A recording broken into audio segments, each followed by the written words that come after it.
Halos 300 Pinoy mula sa Dubai ang nakauwi na sa Pilipinas ngayong umaga. Sa gitna po yan ang nangyayaring gulo sa Middle East. May unang balita live, si James Agustin. James.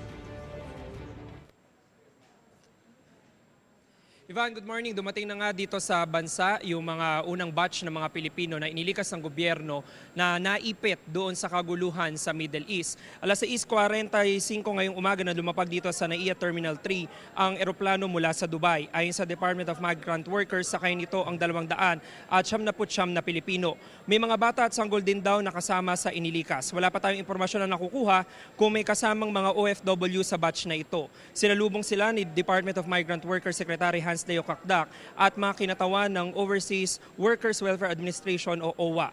Kalalabas lang nila, Ivan, ng mula doon sa eroplano at patungo na sila ngayon sa holding area. Sa ngayon, Ivan, ay natabayan na natin yung mula sa mga kinatawan mula dito sa Department of Migrant Workers maging sa OWA para makakuha tayo ng karagdagang detalye kaugnay dito sa mga Pilipino na inilikas mula sa Middle East. Yung muna ilitas mula po dito sa NAIA Terminal 3, ako po si James Agustin para sa GMA Integrated News.